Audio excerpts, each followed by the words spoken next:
Hello, everyone. Thank you for coming down to the brand new press room at the White House South. The White House South, Mar-a-Lago. And we've done a wonderful job making it look exactly the same. We have made a change to the presidential seal. You'll see a big T right there for Trump, because I am still the president. I am still the president, but I'm still being harassed by some terrible, terrible people we're going to get to in a second. Since a lot of things are new, we still have Kaylee with us. She's doing a tremendous job. Very, very loyal. You look very, very attractive today, Kaylee. Very, very attractive. And I feel good. Today's Super Bowl Sunday. But I wrote a letter this week to the SAG union, and I want to go over that. It's right here, but I want to give you the real letter, the letter I wanted to do. So from the office of Donald J. Trump, February 4th, 2021, Miss Carteris. If you were smart, you would have changed it to Cartier. I write to you today regarding the so-called disciplinary committee hearing aimed at revoking my union membership. The nerve. I have two words for you. Who cares? Who cares about your union's disciplinary committee? When I get disciplined, it's by Stormy Daniels with a magazine with my face on the cover. Well, I'm not familiar with your work, Ms. Carteris. I heard you on Beverly Hills 90210. Honestly, I don't even remember you. But I do remember that you were 30 years old when you were trying to play a high school teenager. Sad. I mean, come on, that's sad. From that show, I would take Jenny Garth any day of the week. She was very attractive. Again, I'm not familiar with your work, but I'm very familiar and proud of my work in movies such as Home Alone 2. I was in that film for 5 seconds. 5 seconds. That film made over $5 billion. Do the math, honey. Do the math. Something I'm good at, okay? That's $1 billion a second. No coincidence, I was in it, okay?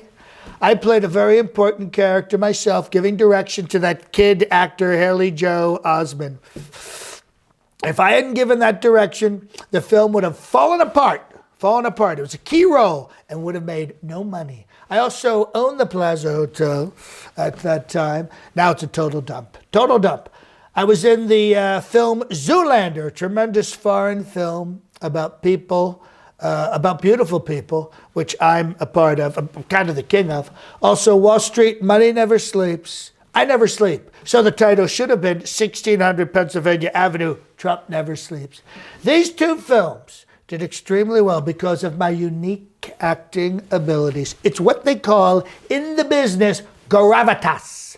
Gravitas, meaning I'm more important than gravity. And by the way, gravity is just another hoax perpetrated by China, because I can fly at any time. Along with being in these blockbuster movies, I'm talked about in many, many films and TV shows, but classics like the family comedy American Psycho. Patrick Bateman is a good friend of mine, and he mentioned me throughout that very funny film. I starred in so many commercials, I lost count. Me and Ivana, my first wife, did a pizza commercial. Horrible pizza, God.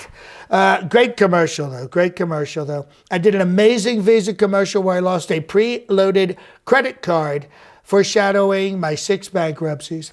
And probably the most viewed commercial in television history for McDonald's, who I've helped a lot, opposite the very untalented, unresponsive, lightweight Grimace. He couldn't even remember his one line. He had one line, all right? Gave me nothing when we were shooting, nothing. I really had to do all the heavy lifting comedically in that commercial. I was in many, many television shows, including the Fresh Prince of Bel-Air. It's the main reason blacks voted for Trump. They saw how well I got along with African-American rich people. The Fresh Prince of Bel-Air made 148 episodes, but my episode had the absolute highest ratings of all time. I was also on Suddenly Susan, where I met and worked with the zero talented Kathy Griffin. Actually, that's too good. Negative talent. It's literally negative talent, the worst. I did a totally forgettable Drew Carey show episode. Boy, he's now a mediocre game show host. I was on Spin City with Michael Fox before he started shaking. I starred on the Fran Drescher Kvetchathon, and it's called The Nanny. And boy, Fran's breath, whew, it's worse than Larry King's. And a very important role in Sex in the City, and that horny Kim Cattrall was all over me like Rudy Giuliani. I made countless appearances on Saturday Night Live, and frankly, I saved the show, okay? Because, Lorne Michaels begged me, a Canadian, begged me to be on that show. And of course, the most successful TV show in the history of television, The Apprentice. 15 seasons of The Apprentice made NBC billions and billions of dollars, and they still owe me a lot of money. Believe me. It's a lot of money. It was the number one show for 15 years. Even when it was ranked 67th in the ratings, it was still number one. Amazing. And I think we all know that Arnold Schwarzenegger killed that show. I mean, he absolutely murdered it. He drove a stake through its heart, and it wasn't a Trump stake. It was not a Trump stake, believe me. I also greatly helped the cable news television business. People said it was a dying platform, with no one watching it until I got involved in politics, creating thousands and thousands of jobs at networks such as MSDNC and fake news CNN. I also gave birth to two tremendous new networks, Newsmax and OAN. They would not exist without me. Too bad for Fox Network, who has lost their way, and the ratings have taken an absolute nosedive. Even though cable news has nothing to do with your union, I made it a $1 billion success, which brings me to your blatant attempt at free media attention to distract from your dismal record. As a union, which from what I understand is overrun by Black Lives Matters and the radical leftist Antifa members who carry nunchucks, how else could you possibly explain Bridgerton? Really? It makes no sense. Your organization has done little for its members and has done nothing for me besides collecting dues and promoting dangerous un-American policies and ideas like unionization, collective bargaining, health care for members, tracking earnings, pensions, career development, equitable compensation, and numerous benefits. Other than that, Ms. Carteris, you are a nasty woman and a complete failure. But your discipline failures are even more egregious. I'm not sure what egregious means, but it sounds perfect here. I no longer wish to be associated with your communist union, and you can't fire me because I quit.